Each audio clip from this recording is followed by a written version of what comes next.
నిలబడదు ఎప్పుడు కూడా, మనసులో ఏం నిలబడదు. అందుకు ఆయన అన్నాడు, నేనే సత్యం, నేనే సత్యం. మనిషిలో సత్యం నిలబడలేదు కాబట్టి ఆ మనిషి సత్యంగా బ్రతికి ఒక మనిషి బ్రతకగలడు అని నిరూపించింది ఎవరంటే యేసుక్రీస్తు ప్రభువారు. ఈ భూమి మీద పుడుతున్న ప్రతి వ్యక్తి కూడా పాపంతో పుడతలేదని బైబిల్ చెప్తుంది. ఎలా అంటే చూడండి, ప్రసంగి గ్రంథము 7వ అధ్యాయము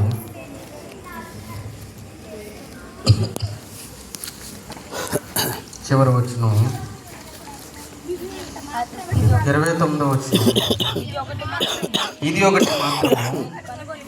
ఇది ఒకటి మాత్రము నేను కనుగొంటిని, ఏమనగా దేవుడు నరులను యథార్థవంతులుగా పుట్టిస్తున్నాడట. నరులందరూ కూడా ఎలా పుడుతున్నారట?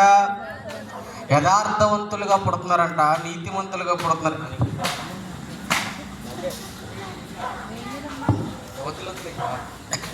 నరులందరూ కూడా యథార్థవంతులుగా పుడుతున్నారంట. నరులందరూ కూడా ఎలా పుడుతున్నారంట? యథార్థవంతులుగా పుడుతున్నారంట. కానీ వారు వివిధ తంత్రములను కల్పించుకుంటున్నారట. వారందరూ కూడా ఏం చేస్తున్నారట అంటే, ఈ భూమి మీద పుడుతున్న ప్రతి వ్యక్తిని కూడా దేవుడు యథార్థవంతంగానే పుడుతున్నాడు. వాడిలో ఏ పాపం, ఇప్పుడు చిన్న పిల్లవాళ్ళని చూడండి, వాళ్ళ పాపం ఉంటుందా? మా పిపిడి గారి దాంట్లో పాపం ఉంటుందా? వాడికి పాపం అంటే ఏంటో తెలుసా? వాడు కోపం అంటే ఏంటో తెలుసా? వాడికి ఒకరిని కొట్టాలని కానీ, ఒకరిని తిట్టాలని కానీ, ఒకరిని చంపాలని కానీ, లేదంటే ఏదైనా చూసి పాపం చేయాలని కానీ ఆలోచన ఉంటుందా? ఉండదు. వాడిలో సంపూర్ణమైనటువంటి యథార్థతని దేవుడు ఒక మనిషిలోకి ఇస్తున్నాడు. ఒక మనిషిలోకి ఏమిస్తున్నాడు? సంపూర్ణమైనటువంటి యథార్థతని ఇస్తున్నాడు. నువ్వు ఎంత ఘోరమైన పాపికి పుడుతున్నా సరే, నిన్ను ఎంత ఘోరమైన ఒక పాపి కన్నా సరే, ఆ పాపి కడుపులో నుంచి దేవుడు యథార్థవంతమైన శిశువునే పుట్టిస్తున్నాడు. దేవుని యొక్క గొప్పతనం ఏంటంటే, నువ్వు ఎంత పెద్ద పాపం చేసినా వారి కుటుంబం నుంచి ఒక యథార్థవంతుడైనటువంటి బిడ్డల్నే ఏమిస్తున్నాడు దేవుడు? పిల్లలుగా ఇస్తున్నాడు. అయితే వారు అనేక తంత్రములను కల్పించుకుంటున్నారు.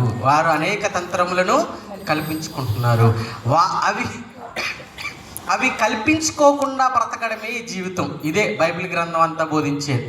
బైబిల్ గ్రంథం అంతా బోధించేది ఏంటంటే, ఆ తంత్రములు కల్పించుకోకుండా, ఆ యొక్క పాపములు అంటించుకోకుండా మనిషి యథార్థతని కాపాడుకోవాలి, తన యథార్థతని కాపాడుకోవాలనేది బైబిల్ చెప్తుంది. అందుకనే మనము బైబిల్ గ్రంథంలో చాలా మందిని భక్తిపరులను చూస్తాం. అందులో లోతు అనేటువంటి ఒక భక్తిపరుడు మనకు కనబడతాడు. ఎక్కడ కనబడతాడంటే, మన సొదొమ గొమొర్రా పట్టణంలో కనబడతాడు. ఎక్కడ కనబడతాడు? సొదొమ గొమొర్రా పట్టణంలో కనబడతాడు. మన అబ్రహాం గారికి, అలాగే లోతు పనివారికి, అబ్రహాం గారి పనివారికి మరి చిన్న చిన్న గొడవలు రావడంతో వారిద్దరు ఏమవుతారంటే, నేను మా పనివారిని తీసుకుని నేను ఒక ప్రదేశానికి వెళ్ళి జీవిస్తాను అనగానే అబ్రహాం గారు ఒప్పుకుంటారు, లోతు గారు వెళతారు.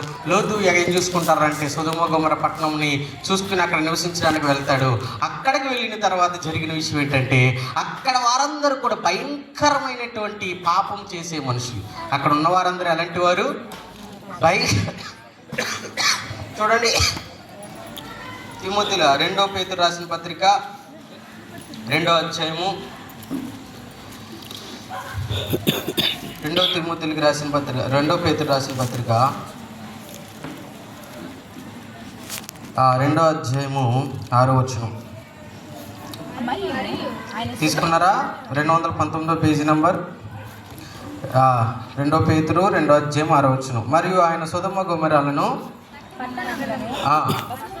భస్మం చేసి ముందుకు వాటిని దృష్టాంతముగా ఉంచుటకై వాటికి నాశనము విధించి దుర్మార్గుల కామ వికారమైన నడవడి చేత బహు బాధపడిన నీతిమంతుడైన లోతును తప్పించాడట. ఎలాంటి వాడట లోతు?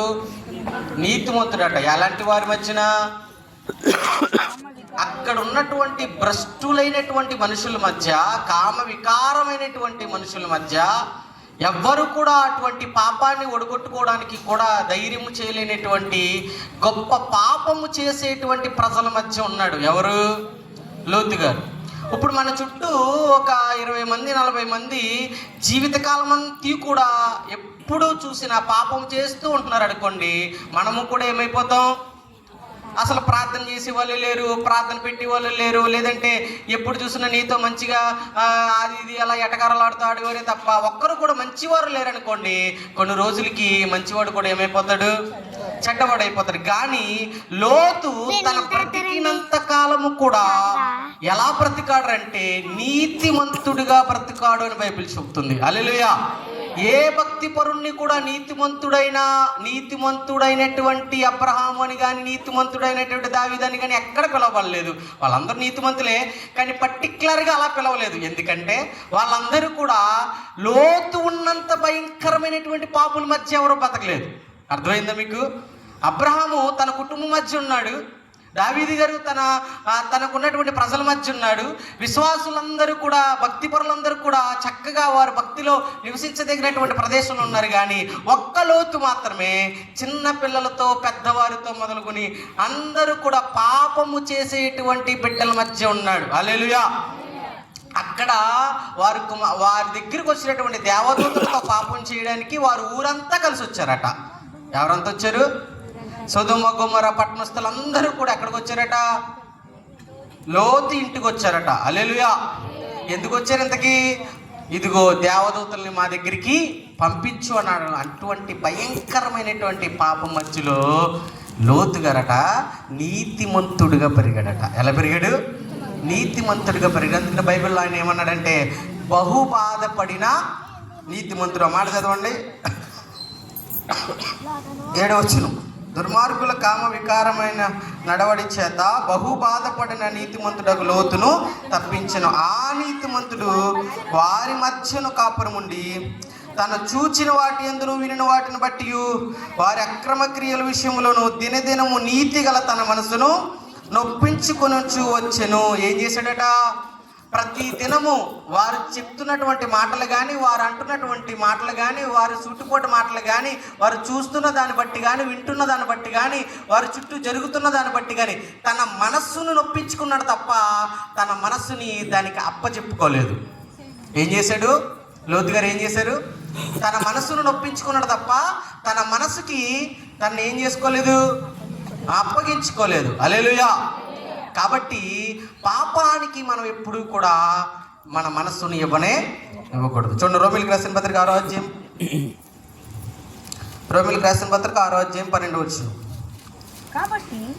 కాబట్టి శరీర దురాశలకు లోబడినట్టుగా చావునకు లోనైన మీ శరీరమందు పాపమును ఏలనీయకుడి. ఏమంటున్నాడు ఇక్కడ? శరీర దురాశలకు అన్ని నా దగ్గర పెడుతున్నారు.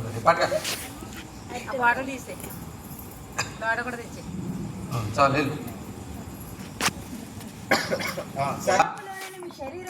చావునకులో నేను మీ శరీరమునకు పాపమును ఏలనీయకూడదు. మన శరీరాన్ని ఏమి ఏలనీయకూడదట?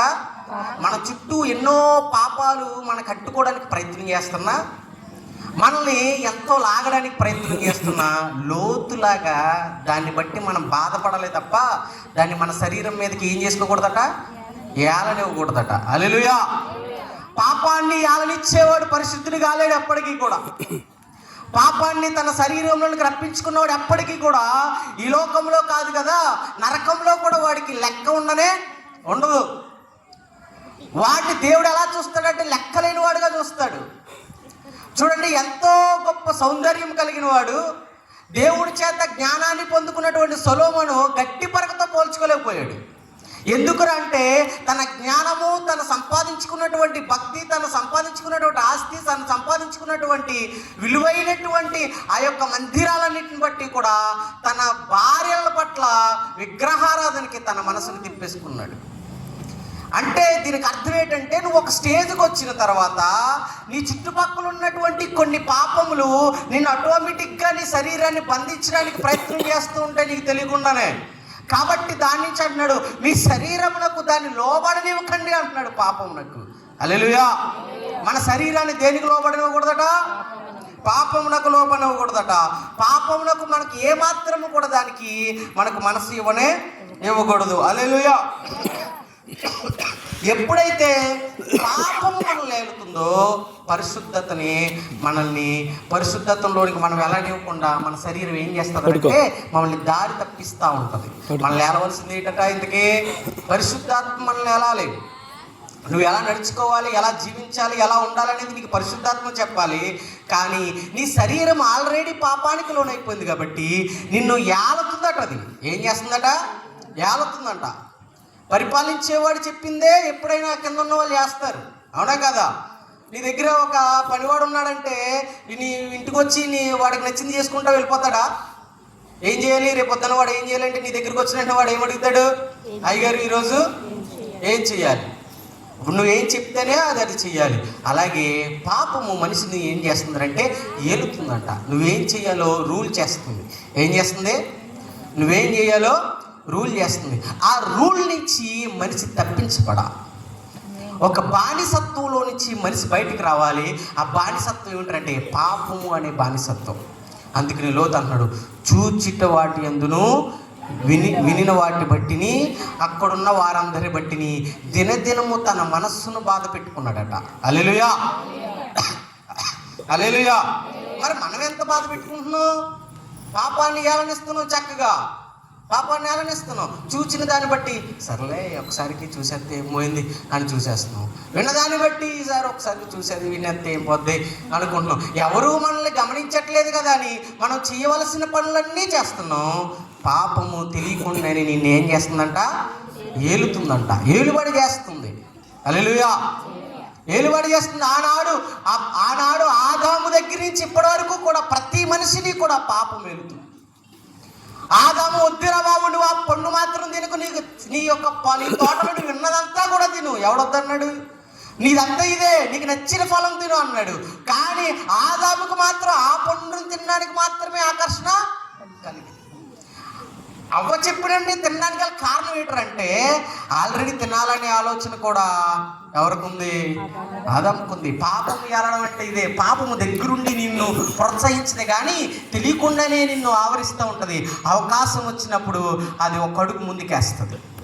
కాబట్టి ఏం చేయాలంటే చాలా జాగ్రత్తగా పాపాన్ని ఏలకుండా మనల్ని మనం చాలా స్పర్శలో ఉంచుకోవాలి. ఏం చూసుకోవాలి? స్పర్శలో ఉంచాలి. మనం చాలా ఎలక్ట్గా ఉండాలి. ఎక్కడ జారిపోతున్నామో ఒకసారి మనం ప్రయత్నం చేసుకోవాలి. ఎక్కడైనా జారిపోతున్నామో మనం చూసుకుంటూ ఉండాలి. ఆదాములా తప్పు చేసి మరలా దాని నుంచి క్షమాపణ అడుక్కోలేనటువంటి పరిస్థితిలోకి వెళ్ళిపోయాడు. ఎవరు? ఆదాము. ప్రభువా మమ్మల్ని క్షమించి తప్పు చేసాము అని అడుక్కునే పరిస్థితి కూడా లేదు. అటువంటి భయంకరమైనటువంటి పాపంలోకి వెళ్ళిపోయాడు. మనము కూడా అటువంటి పాపమునకు ఏలుబడి చేసే పరిస్థితిలోకి వెళ్ళిపోతాం. చాలా జాగ్రత్తగా ఉండాలి. తర్వాత విషయం చదవండి, అది రోమిలికి రాసిన 13వ వచనం.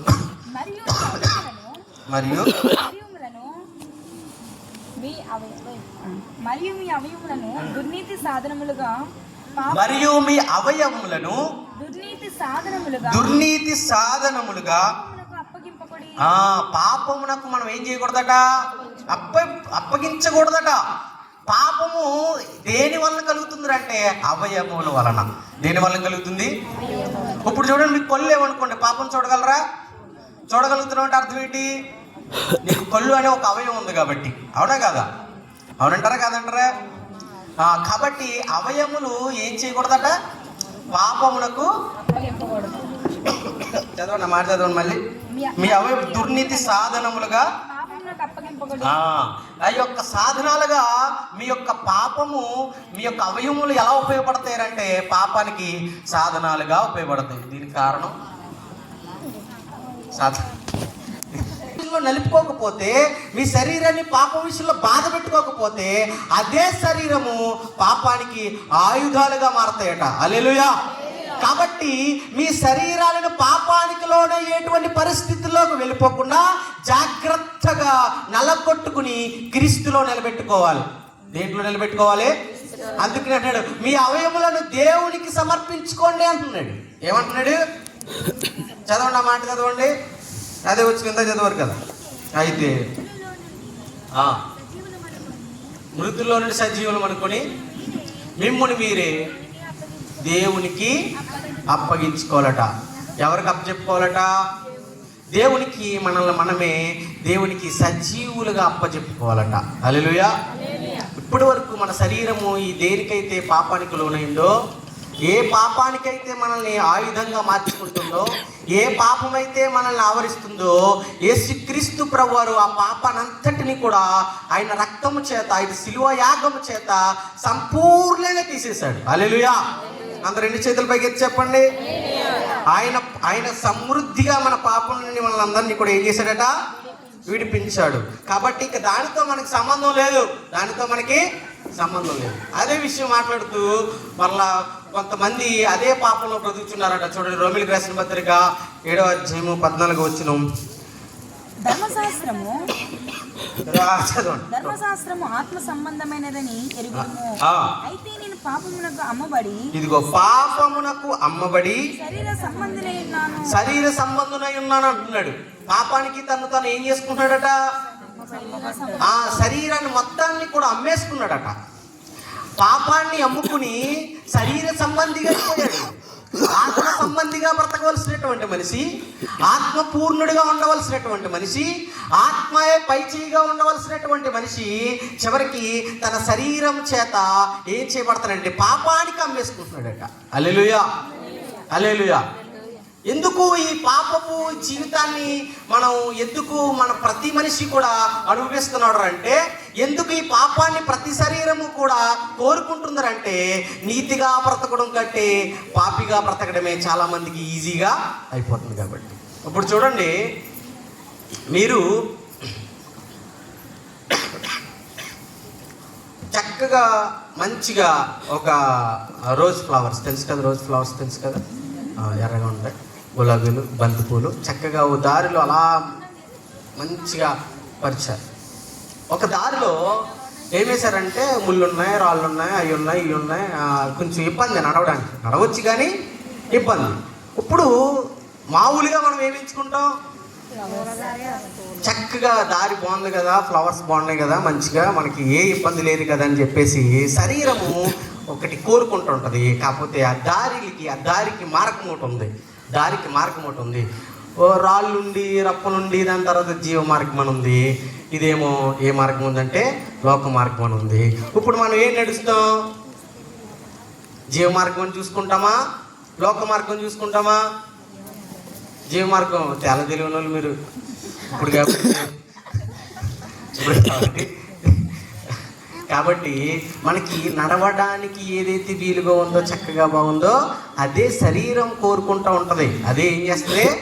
శరీరం కోరుకుంటూ ఉంటుంది. కాబట్టి సిలువైన మార్గం మనం ఎంచుకుంటాం. ఏమి ఎంచుకుంటాం? అందుకనే దేవుడు అక్కడ మీరు ఇరుకు మార్గం ఎంచుకోండి అంటున్నాడు.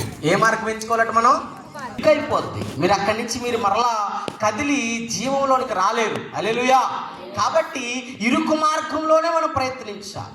ఎంత కష్టమైనా, ఎంత ఇబ్బంది అయినా, ఎంత శరీరం నిన్ను ఇబ్బంది పెడుతున్నా, ఎన్ని కోరికలు నిన్ను లాగుతున్నా, ఎంత పాపం నిన్ను ప్రోత్సహిస్తున్నప్పటికీ కూడా ఏ మాత్రము కూడా చలించని ఒక వ్యక్తిగా చచ్చిన శవంలా పాపం ఎదుటను ఉండాలి. హల్లెలూయా. అప్పుడు ఏమవుతుందంటే నీ జీవితంలో జీవం నీలో పొంచుకుంటూ వస్తుంది. యేసుక్రీస్తు జీవించినటువంటి జీవితం మరలా నీలో మొదలవుతూ ఉంటుంది. ఒక లోతు నీతిమంతుడిగా ఎలా బ్రతికాడో నీకు అర్థమవుతుంది.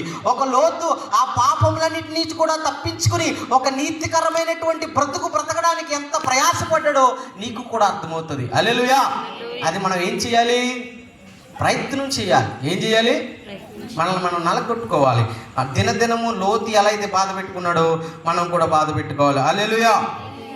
అందుకని అంటున్నాడు, అదే రోమిలికి రాసిన పత్రిక 6వ అధ్యాయము 23వ వచనం చదివితే, పాపం వలన వచ్చి జీతము ఎలాగనగా పాపం వలన వచ్చు జీతము మరణము.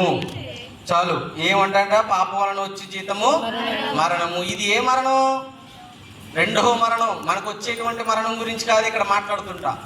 ఇది నువ్వు పాపం చేసినా వస్తుంది, పాపం చేయకపోయినా వస్తుంది, నువ్వు మంచిగా జీవించినా వస్తుంది, నువ్వు మంచిగా జీవించకపోయినా వస్తుంది, నువ్వు పరిశుద్ధుడైనా వస్తుంది, పాపముడైనా వస్తుంది. కానీ మీరు పొందుకోలేరు. ఏంటంటే అది నిత్య జీవం. పాపం వలన వచ్చి జీతం మరణం. ఇది ఏ మరణం అంటే రెండవ మరణం.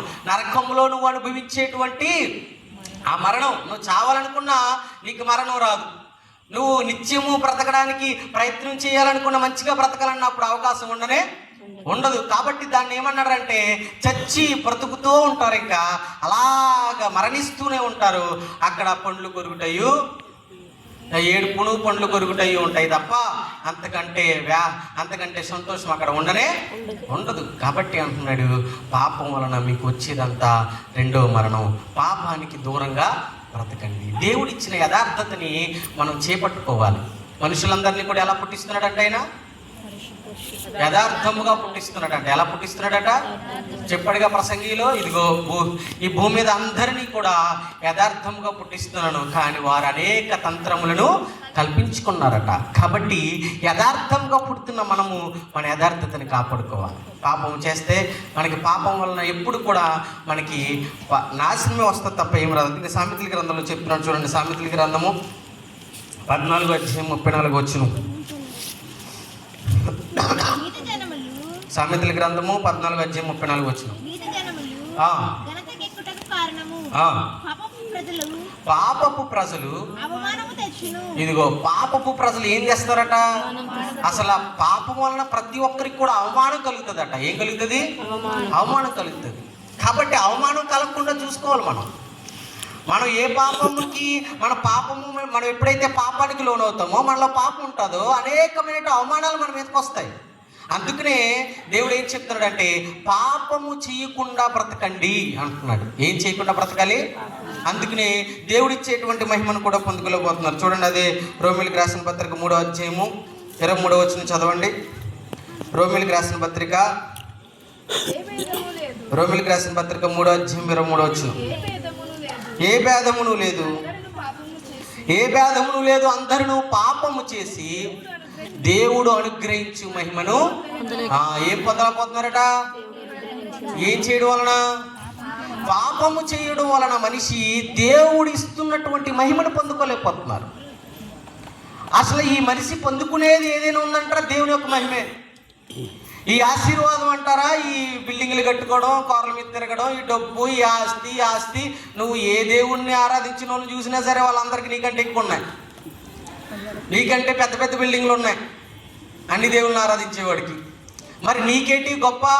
మరి ఒక క్రైస్తవుడిగా నీకేంటి ఆశీర్వాదం అంటే దేవుడిచ్చేటువంటి మహిమను పొందుకోలేకపోతున్నాడు మనిషి. ఆ మహిమను పొందుకోవడమే ఆశీర్వాదం. నీకంటే ఒక అన్యజనుడికే నీకంటే ఎక్కువ ఆస్తిపాస్తులు ఉన్నాయి, మరి వాడి దేవుడే గొప్పడా లేదంటే ఆయన దేవుడే గొప్పలా అంటే ఆస్తిని బట్టి దేవుడు గొప్పదారు చూడకూడదు.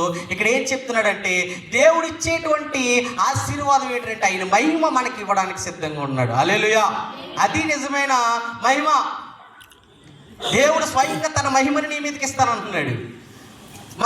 మరి ఇంకా వేరే వాళ్ళ దగ్గర ఏముందంటే ఆ మహిమ ఉండదు. అక్కడ నువ్వు తాగడానికి కూడా సరిపోవు, దూరం నుంచి చూసుకోవాలి, దూరం నుంచి నమస్కారం చేసుకోవాలి, కొన్ని చోట్ల అయితే వెళ్ళడానికి కూడా మనకు అవకాశం లేదు. కానీ నీ దేవుడు అలా కాదు, నీ దగ్గర ఉంటాడు. యేసుక్రీస్తు ప్రభువు నీ మధ్యలో ఉంటారు. ఆయన మహిమని నీకు ఇవ్వడానికి సిద్ధంగా ఉన్నాడంట. గట్టిగా చెప్పకూడదు అందరం కూడా. అందుకని అంటున్నాడు, మనుషులు దేవుడు పంపుతున్నటువంటి మహిమను పొందలేకపోతున్నారట. కోల్పోతున్నాడు మనిషి, దేవుడి మహిమను కోల్పోతున్నాడు. ఆయన ఏదైతే మహిమతో పరలోకంలో ఉంటూ దేవదూతల చేత కొనియాడబడుచున్నాడో అంత విలువైనటువంటి ఆ మహిమను, ఆ ఎవరూ కూడా పోల్చలేనటువంటి గొప్ప మహిమను మనిషికి ఇస్తాను అంటుంటే అది మనిషి ఏం చేస్తున్నాడంట? అందరూ పాపం చేసి ఆ మహిమను, దేవుడు ఇస్తున్నటువంటి మహిమను పొందలేకుండా దానికి దూరం అయిపోతున్నారు. ఈ రోజున మనిషి దేనికి దగ్గర రావాలంటే దేవుని యొక్క మహిమకు దగ్గర అవ్వాలి. హల్లెలూయా! కానీ మనిషి దేవుని యొక్క మహిమను దూరం చేసుకుంటున్నాడు. దేవుని యొక్క లోకంలో ఉన్నటువంటి పాపానికి దగ్గర చేసుకుని తన శరీరాన్ని అమ్ముకుంటున్నాడట. ఏం చేస్తున్నాడట? శరీరాన్ని పాపానికి సాధనములుగా చేసుకుంటున్నాడట, తన అవయములను. అటువంటి భయంకరమైనటువంటి పాపం నుంచి మనకు విజయం వచ్చిందనే విషయం మన క్రైస్తవులు ఎప్పుడో మర్చిపోయారు. పాపం నుంచి మనకు విజయం వచ్చిందనే విషయం మర్చిపోయారు అందరూ కూడా. ఇంకను వాటిలో ఉండడానికే ప్రయత్నం చేస్తున్నారు, వాటిలో జీవించడానికే ప్రయత్నం చేస్తున్నారు. కాబట్టి ఈరోజు చెప్తున్నాడు, మీరు మీలో పాపము యాలనివ్వకుండా ఉండడానికి మీరు ఒక పని చేయాలి అని చెప్తూ చివరిగా ఒక రిఫరెన్స్ చదువుకుందాం. చూడండి, కీర్తనల గ్రంథము 119:11. కీర్తనల గ్రంథము 119. కీర్తనల గ్రంథము 119 అలాగే 11 వచనం చదవండి. నీ ఎదుట నేను పాపము చేయకున్నట్లు నా హృదయంలో నీ వాక్యం ఉంచుకొని ఉన్నాను అంటున్నాడు. అంటే పాపము చేయకుండా ఉండాలి అంటే మన హృదయంలో ఏముండాలి? వాక్యం ఉండాలి. దీవరాత్రములు దాన్ని ధ్యానించేవాడు ధన్యుడు. ధ్యానిస్తూ ఉండాలి వాక్యాన్ని మనం హృదయంలో పెట్టుకుంటూ ఉండాలి. మనం ఏదైనా ఒక పాపం చేయగలుగుతున్నామంటే మన పాపం చేయడానికి అవకాశం వస్తున్నప్పుడు నీకు హృదయంలో కల వాక్యం అలా ఎదురుగుండా ఉండాలి. రే నువ్వు పాపం చేసి ఉంటే సత్తారో అనే వాక్యం అలా కళ్ళ ముందు తిరగాలి. మీకు ఫర్ ఎగ్జాంపుల్ చెప్తున్నానంటే అర్థం అవడానికి. అలా ఉండదు వాక్యం, అర్థమైందా? కానీ దాని అర్థం ఏంటి? అదే పాత నిబంధన గ్రంథంలో ఒక స్త్రీని వ్యభిచారం చేస్తే పాపం, కొత్త నిబంధనకు వచ్చేసరికి నువ్వు వ్యభిచారం చేయక్కర్లేదు. చూపుతో చూసినా, దూరం నుంచి ఆ స్త్రీని అలా మోహపు చూపుతో చూసినా అక్కడే నువ్వు దేవుని దృష్టిలో పాపం చేసావు. నీ సహోదరుని కత్తెట్టి పొడిచితే చంపితే హత్య, అది పాత నిబంధన గ్రంథం. క్రీస్తులోనికి వచ్చిన తర్వాత నీ సహోదరుని దుర్మార్గుడు అని తిట్టినా పాపమే. ఏమైపోయింది? ఆజ్ఞ కష్టమైపోయింది. ఒకప్పుడు కొడితే పాపం, ఇప్పుడు తిట్టినా పాపమే.